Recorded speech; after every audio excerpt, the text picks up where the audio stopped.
This Wednesday morning, November 19, 2025. Pasensya ka sa itong tiyo mga kabarkada, medyo tiswango pa kita gamay, no?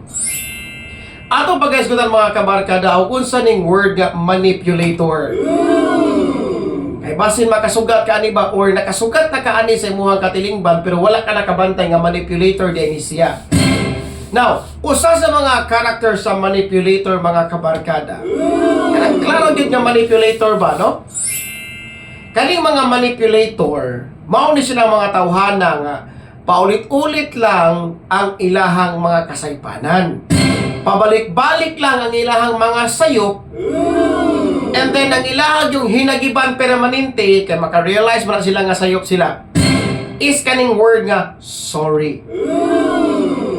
Now, if you are in a relationship karong takna sa kabutagon, if you are in that kind of relationship nga, nakay tao sa imong kinabuhi nga imuhang gimahal nya, permanente siyang masayop, the same mistakes, the same mali, the same nga kapakyasan, the same lapses, and then paulit-ulit lang ang word nga sorry, then that is manipulation. Kaya namo kayo bang tao mga kabarkada, usahay ang word nga sorry, gibuhat nila o gilitok nila, not sincerely, but they're using word nga sorry, nga lisensya para paulit-ulit lang nilang balikon ang the same mistakes. So, come to think of it mga kabarkada, ikaw daw this morning, paminawalag maayo. Sa mga tao nga doon ay mga gimahal sa kinabuhi nga purely manipulator sila, mauni sila'y muot-ot sa imuhang positive energy. Sultihan lang yun ikaw. Nowadays, nagkadaiyang mga noun sa mga manipulator. Usa sa character sa manipulator, kanaganing, if they ask certain questions about their character and their attitude, kuyaw kaya na silang tubag. Ang ilahang tubag usually, pangutaan na sad. Meaning, ilahang gi-deflect. Ilahang gilikayan ang maong pangutana nga dili nila matubag. Kay bao man sila kung tubagon nila lang pangutana ha, 100% mugawas man ang kamatuoran or ma-expose man ang ilang gihimong kalapasan.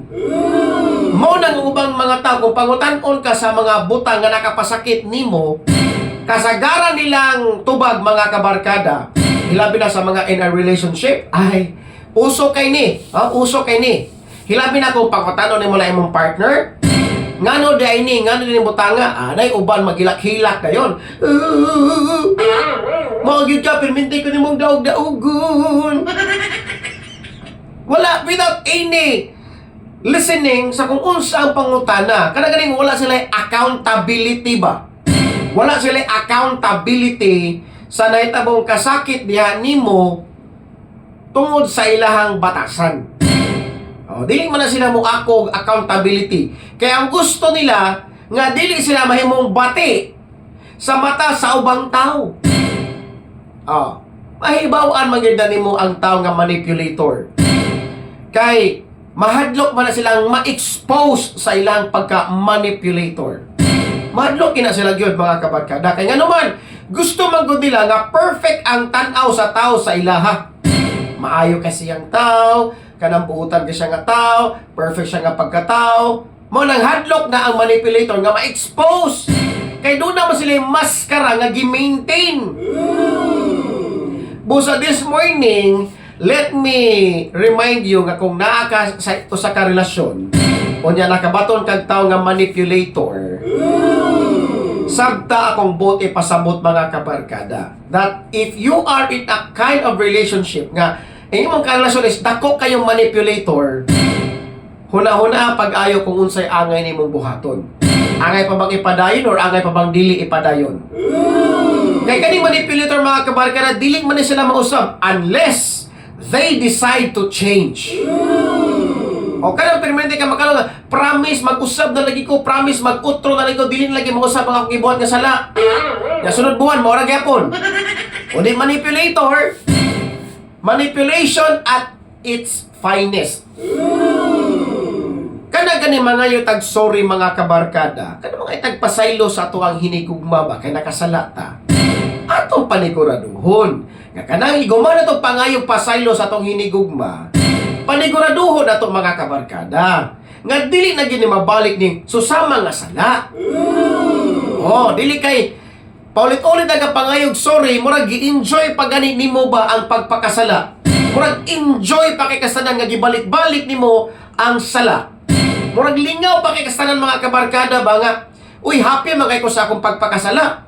Nga naman, kay bao man ka at the end of the day, kung mangayog kag sorry, pasaylo ra man ka sa tao nga imo ang gihigugma. Pero wag ka, oras gani nga mapuno na ang tao nga imong gihigugma, sultihan ikaw kabarkada, no return, no exchange na dyan. Swerte lang ka, o swerte lang mo, nga makabaton kag tao nga genuine yun nga nahigugma. Dili ka basa-basa biyaan, dili ka basa-basa surindiran, dili ka basa-basa sukuan. Kaya nagatuwa pa man sa panultihon nga mausab man gyud ang tao.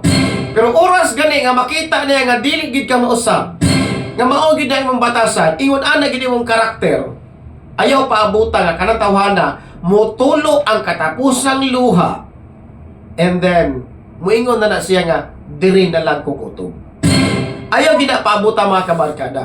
Kay kung sakit man gani nimo nang madunggan ang butangan nga diri na lang siya kutob, sabtapod nga dugay na pud nga kasakit ang iyahang giantos sa iyahang kinabuhi. Haron lang pagsilbihan ka, haron lang sabton ka, haron lang i-please ka, haron lang sabton imong batasan nga dili nimo masabtan ikaw gani ana. Make sense?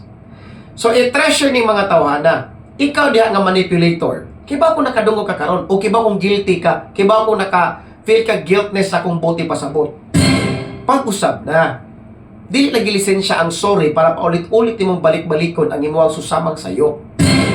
Kaya ang tinuod nga na ngayog sorry mga kabarkada na ay positive changes towards a particular attitude. Ang tinuod nga na ngayog pasaylo nga dili na ginya buhaton ang susamang sayo. Mao nay tinuod nga na ngayog pasaylo. Apan ang pasaylo nga kutob ra sa baba wala sa buhat, it's called manipulation. So this morning, if you're in that kind of relationship nga naa ka sa manipulator nga tao, pagunahon na lang maayo. Basin oras na para buhian nimo ang pulong nga diri na lang ko kutob ug dili na gid ako kaya. Basin oras na nga buhian nimo lang ang pulong. Pero kung para nimo worth it bang i-fight na may pag-asa nga mausab siya, then go. Because nothing more, nothing less, mas pabor gyapon ang tao nga gisunod ang iyang kasing-kasing sa tanang desisyon sa kaligayang kinabuhi. Pero mas lamang gyapon ang tao nga gigamit iyang utok sa tanan nga desisyon sa iyang kinabuhi. Balik ko nako kung naka sa relasyon nga naay manipulator nga tao, dili gina magmaluntaron, dili gina magmalipayon ang kana nga relationship. Ano man, tungod sa tao nga dunay manipulator sa imong kinabuhi, dili gid ka maka-achieve sa imong gusto nga goal sa kinabuhi. Kay kada goal nga imong ilitok sa iyaha, permanenteng problema iyang makita, permanenteng worry ang iyang ihatag sa imo, permanenteng mga kasakit, permanenteng mga kagulanan ang iyang ihapak sa imo instead of naghatag kag positive nga goal, positive nga mindset. Pero ang iyang imo madawat, puro reklamo, puro complain, puro problema. Mao ni mga tao nga manipulator. Congratulations kung wala kay tao nga manipulator sa imong kinabuhi, God bless nimo. Kung naa ka sa tao nga manipulator, oras na para magunaw na ka kung di na lang makakutob or imo pang ipadayon or worth it pa nga ipadayon mga kabarkada. God bless. Happy Wednesday morning. Share this video kung imo nasabtan mga kabarkada.